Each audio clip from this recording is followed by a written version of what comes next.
Assalamualaikum warahmatullahi wabarakatuh. Halo semuanya, apa kabar? Bertemu lagi dengan saya Bambang Kriani di channel Nalcode. Di video kali ini kita akan belajar menginstal LAM ya dengan distro Fedora.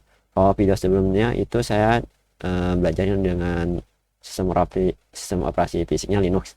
Nah, sekarang saya menggunakan Windows 11. Oke. Di sini sudah terinstall VirtualBox ya untuk versi 7. Langsung saja kita praktekkan ya untuk install LAM-nya. Oke, kita buat dulu virtual mesinnya dengan klik tombol new. Kemudian kita tuliskan di sini Fedora ya, Fedora karena saya gunakan Fedora 37 misalnya, namenya Fedora 37. Nah, bagi kalian yang sudah punya nama server mangga silakan. Nah, untuk folder lokasi penyimpanan virtual mesinnya saya defaultkan aja ya di C ya. Bedakannya di Linux ya di sini. Oke, kemudian ISO-nya kita selected aja ya, cari karena saya sudah unduh dengan Fedora seperti yang sudah pada video sebelumnya yaitu LXDE ya, LXDE. Oke, open. Kemudian untuk selanjutnya kita next ya, next. Kemudian untuk konfigurasi base hardware-nya itu untuk memori ya, memori karena saya di sini ada 16 GB, saya biarkan aja base memorinya 2 GB yaitu setara 2048 MB. Nah, untuk prosesor di sini kita bisa tambahkan menjadi 2 ya, sini 2 core misalnya. Kemudian kita next. Kemudian untuk kapasitas misalnya di sini saya gunakan 25 lah, 25 GB. Kemudian pre-allocated ketika setnya sini habis misalnya, ini akan secara otomatis menambah dari resource sumber fisiknya. Oke, kemudian next. Nah, ini summary-nya. Oke ya, yang sudah kita konfigurasi sebelumnya. Sini sudah kita pastikan, kita klik finish. Oke, tunggu proses creating mediumnya dan artian kita membuat data mesinnya ini.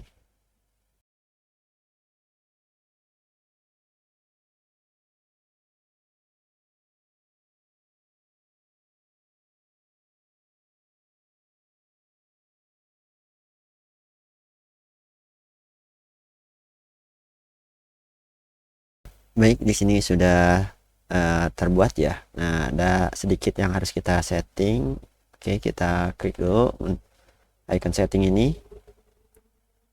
Kemudian di sini kita masuk ke network. Kemudian di sini adapter 1 biarkan saja. Kemudian untuk adapter 2 kita aktifkan terlebih dahulu. Nah, attitude-nya kita pilih sini ya, host only adapter ya. Kemudian name-nya sudah terpilih sini ya, VirtualBox host only Ethernet adapter. Kemudian klik advance ini, kemudian premises mode-nya kita pilih allow all. Nah, di sini. Kemudian yang kita konfigurasi lagi, kita select di sini. Ya, storage kalau sudah terinclude ya, yang tadi pertama kali kita masukkan di sini ya, OS-nya. Oke, langsung saja. Oh, sorry, di sini ada yang perlu kita set lagi displaynya. Ini kita fullkan saja untuk video memorinya ya, 128 MB kita fullkan. Kemudian kita oke, selanjutnya kita mulai instalasinya dengan tekan tombol start ini. Oke, tunggu, misalnya kita tekan tombol power ya untuk menghidupkan PC server kita. Oke, di sini supaya enak terlihat, saya view-nya full screen saja ya, full screen. Kita switch. Nah, untuk pertama kita pilih yang paling atas ya, start, pakai tombol row ke atas, kemudian enter.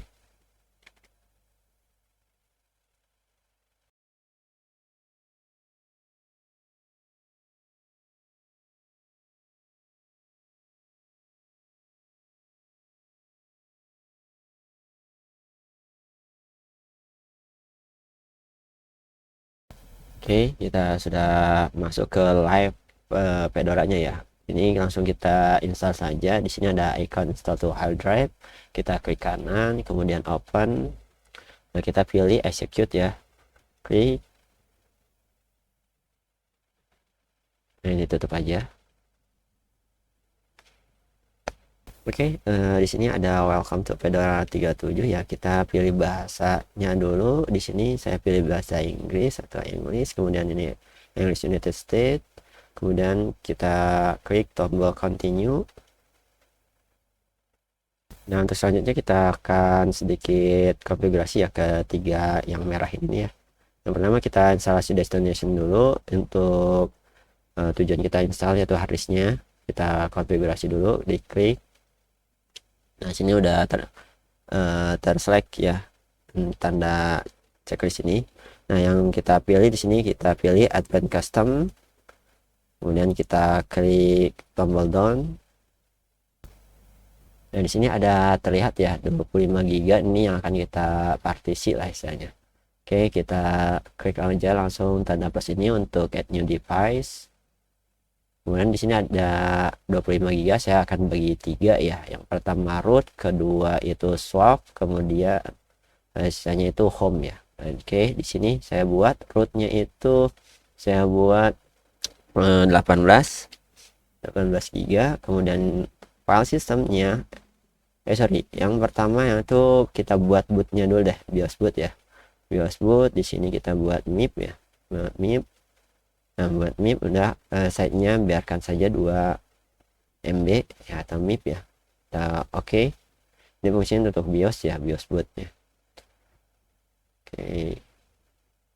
Nah, kemudian yang free space-nya kita klik lagi. Oke, kita buat partisi baru atau add new device. Kemudian yang seperti tadi ini saya buat 18 ya. 18 GB. File sistemnya extended 4, labelnya itu saya buat OS lah, OS untuk operating sistemnya lah, menandakan dia sistem operasinya. Kemudian mount pointnya itu karena root dia slash ya, paling tertinggi seperti ini, garis miring. Kemudian oke. Nah, selanjutnya kita buat file swap ya. Untuk file swap ini membantu RAM kita lah, untuk kinerjanya lebih baik lah. Oke, klik free space, kemudian klik add new device, kemudian kita buat sini 2 GB untuk kita jadikan file sistemnya itu swap, pilih swap. Oke, labelnya tidak perlu atau kita buat juga nggak apa-apa lah untuk labelannya. Oke, kemudian oke. Nah, sisanya ini free space kita jadikan untuk home ya, untuk home saja. Klik. Nah, plus kemudian kita biarkan file sistemnya, kemudian labelnya home, kemudian mount pointnya itu home-nya itu di bawah root ya, jadi garis miring home seperti itu. Kemudian oke. Di sini sudah kita partisi ya untuk seluruhnya. Langsung saja kita ini ya, udah kita buat ya semuanya, nggak ada yang tambahan lain. Kita down aja, klik tombol down pojok kiri atas ya. Kemudian di sini muncul summary perubahan kita yang sudah kita lakukan. Kalau sudah pasti langsung klik saja tombol accept things. Nah, selanjutnya kita setting itu root account, kita klik. Nah, root account ini kita aktifkan ya, enable root account. Kemudian passwordnya ini masukkan saja untuk latihan 1, 2, 3, 4, 5, 6 ya, untuk latihan ya. Kalau misalnya untuk realnya silahkan gabungkan karakter, angka, dan karakter khusus. Nah, kemudian confirm password sama 1, 2, 3, 4, 5, 6. Kemudian saya aktifkan ya allow-nya supaya root ini bisa kita gunakan untuk nge-remote server dengan SSH-nya. Kemudian di sini udah perhatikan ya, ada warning bahwa password yang kita masukkan itu lemah. Tapi karena untuk latihan nggak apa-apa, kita down aja 2 kali, klik. Nah, untuk memastikan bahwa password lemah itu kita tetap gunakan. Kemudian selanjutnya kita buat user creation ini user biasa ya, bukan user administrator. Misalnya saya buat ini BAMS, nah username-nya silahkan juga ganti. Nah, kemudian untuk passwordnya supaya latihan lagi, kalau bisa berbeda dengan password admin supaya apa? Tidak disalahgunakan. Nah, di sini saya kebalikannya dari password yang tadi, 65432 kemudian confirm password sama 65432 seperti itu. Nah, sama di sini peringatkan bahwa password yang kita buat itu lemah ya, tapi nggak apa-apa untuk latihan. Sekali lagi ini untuk latihan. Kita klik tombol down 2 kali. Oke, sudah kita setting atau config dari 3 ini yang tadi merah ya. Kemudian kita mulai untuk instalasinya, begin installation. Oke, di sini kita tunggu proses instalasinya sampai selesai ya.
Oke, di sini sudah selesai ya, complete. Kita finish, klik tombol finish installation.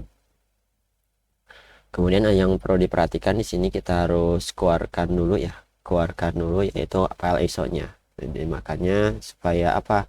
Ketika kita restart, sistemnya tidak akan kembali ke menu installnya. Oke, sebelumnya kita shutdown dulu. Kalau misalnya ini tidak bisa muncul di bawahnya, bawah itu tidak muncul menu seperti ini, silahkan shutdown aja. Karena di sini sudah muncul, saya akan pilih menu device, kemudian optical drive, kita keluarkan untuk ISO nya, remove this from virtual drive, diklik, kemudian kita pilih force mode. Oke, kemudian kita reset untuk virtual machine nya, klik menu machine bawah ya, kemudian reset, kemudian kita klik tombol reset. Oke, nah ini instalasi sudah selesai. Kita pilih paling atas menu.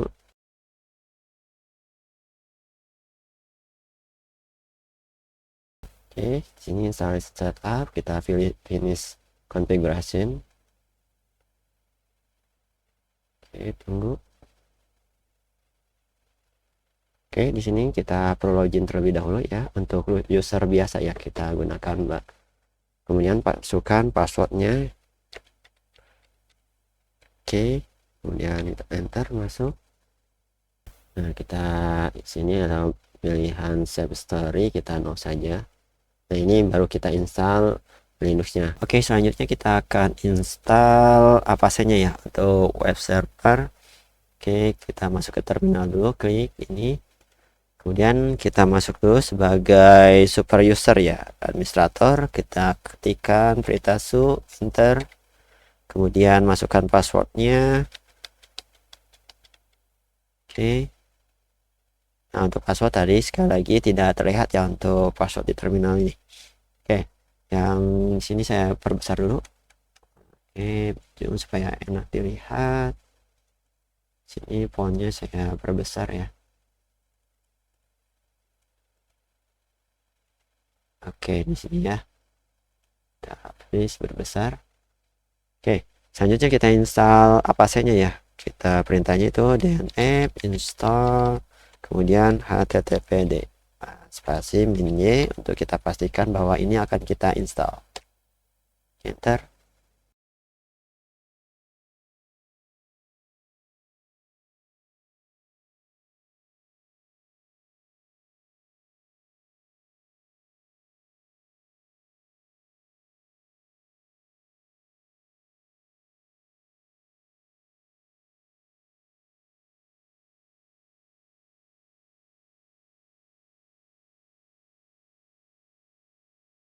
Oke, untuk instalasi web servernya selesai, kita langsung jalankan aja ya. Untuk perintahnya kita jalankan, tapi sebelumnya saya bersihkan dulu monitor CLI-nya. Perintahnya itu clear. Oke, kemudian kita jalankan untuk web servernya ya. Nah, karena kita ingin melihatnya apa yang sebelum kita aktifkan ya web servernya, kita cek dulu, masuk ke ini, ke internet. Midori ya, untuk browsernya masih kita gunakan Midori ya. Kemudian di sini kita ketikkan saja localhost, enter. Nah, ini belum bisa ya karena kita belum aktifkan untuk web servernya. Oke, kita aktifkan. Di sini perintahnya itu systemctl, kemudian start, kemudian httpd. Oke, enter. Oke, sudah. Langsung kita cek di sini, try again. Nah, web server sini sih sudah terinstall ya, sudah berjalan. Akan tapi ketika kita restart dia akan apa? Tidak akan bisa diakses karena kita belum mengaktifkannya ya. Ketika running itu window-nya istilahnya atau sistem operasinya, maka seharusnya web server itu berjalan juga. Oke, ini kita enablekan terlebih dahulu ya. Perintahnya itu system ctl enable httpd. Oke, kita aktifkan dulu, kita daftarkan konfigurasi sistem portnya. Perintahnya itu firewall, kemudian dash cmd, kemudian spasi ya, dash permanen, permanen, spasi dash kemudian dash service sama dengan http. Ini port protokol 80 kita izinkan ya di firewall ini supaya ini bisa diakses. Oke, enter. Kemudian untuk https kita pakai raw aja, lihat history yang sudah ada, kita tambahkan s, kemudian enter. Oke, kemudian kita reload ya untuk firewallnya, firewall dash cmd spasi dash reload. Oke, reload, enter. Oke, sukses. Nah, selanjutnya yang kita perlu install itu web servernya ya. Web servernya itu MariaDB. Untuk menginstalnya langsung saja kita ketikkan dnm install mariadb server, kemudian spasi mariadb spasi min-nya kita pastikan ini akan kita install, enter.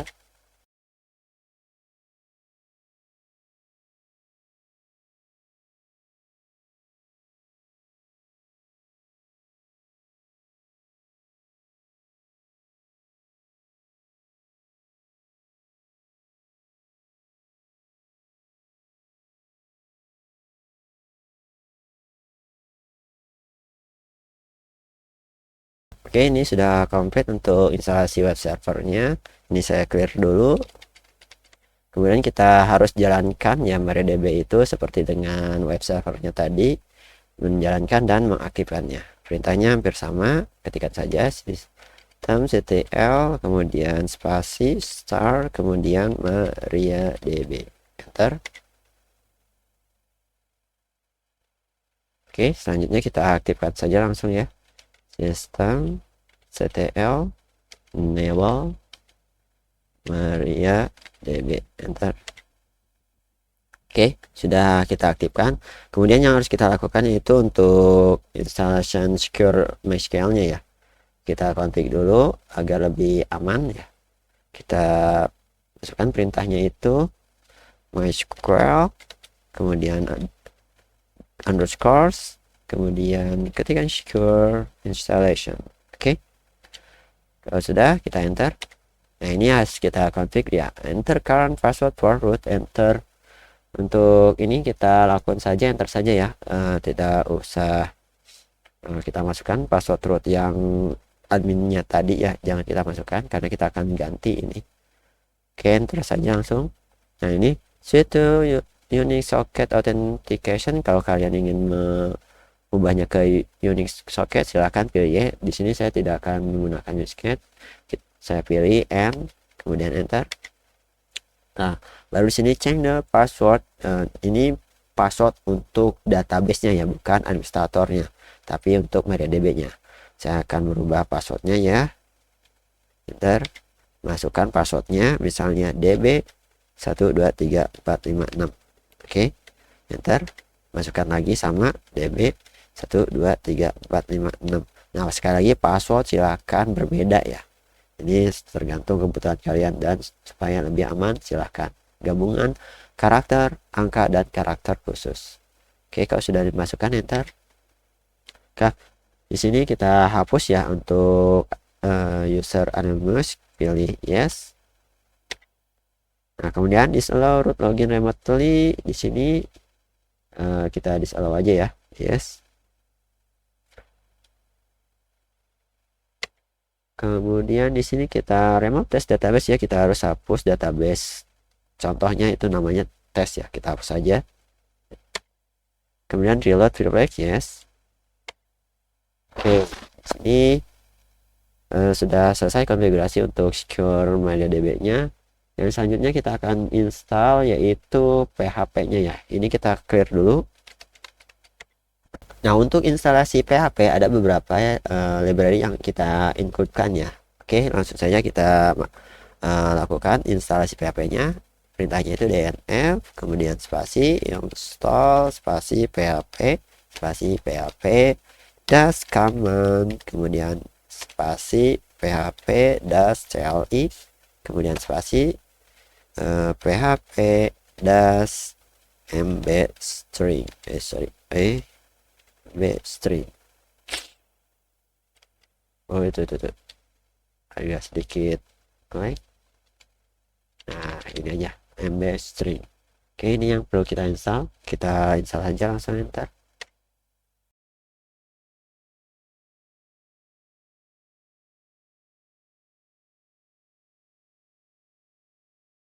Nah, ini untuk tadi saya tidak menggunakan minnya ya. Nah, karena udah di sini kita cek aja apa yang terinstall, yang akan kita install PHP-nya. Kita pilih aja langsung ya, karena kita pastikan bahwa sudah sesuai dengan kita inginkan. Enter.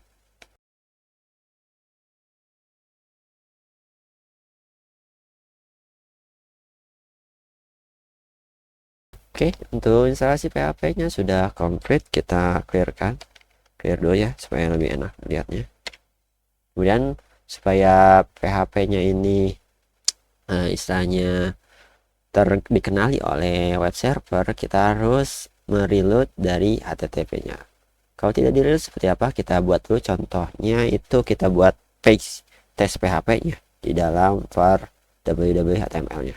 Caranya kita buat dulu satu file untuk cek PHP-nya. Nano untuk text editornya, kemudian garis miring, kemudian var www, kemudian HTML kita buat namanya itu test.php. Ini kita buat satu file ya, yang isinya itu untuk mengecek file PHP-nya.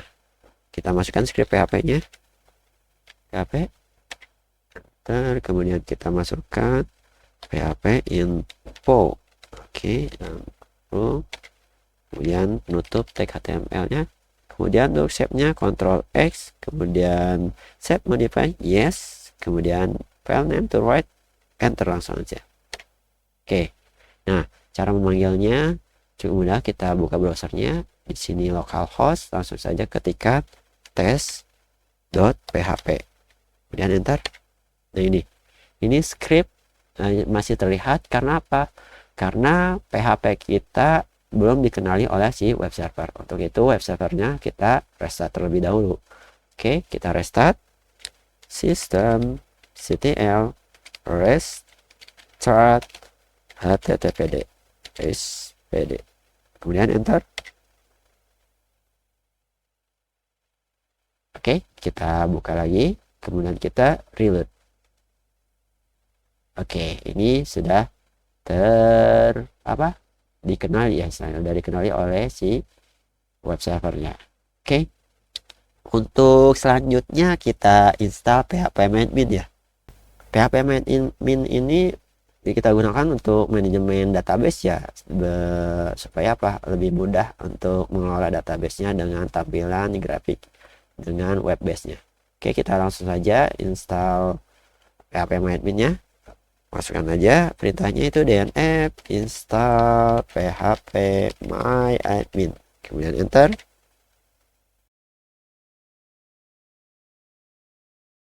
Nah, ini instalasi package-nya jumlahnya 9 dengan setnya itu 47 MB. Oke. Total download setnya itu 8,9 MB. Ketika diinstal jadi 47 MB. Oke. Nah, install is okay. Yes. Enter.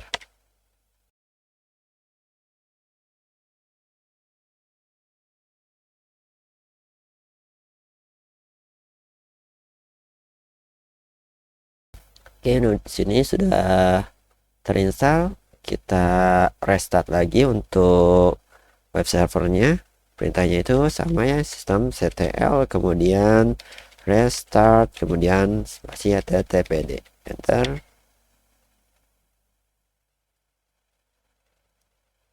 Oke, kita coba buka di sini. Localhost garis miring, ketikkan saja php-myadmin. Enter. Oke, di sini php-myadmin sudah terinstall. Kita coba masukkan root, kemudian masukkan passwordnya itu db 123456, kemudian enter. Oke, di sini sudah bisa diakses ya database MySQL-nya dengan menggunakan php-myadmin. Oke, demikian bagaimana cara menginstal LAMP dengan distro Fedora Linux. Kita installnya di Windows 11 ya dengan menggunakan VirtualBox versi 7. Terima kasih. Assalamualaikum warahmatullahi wabarakatuh.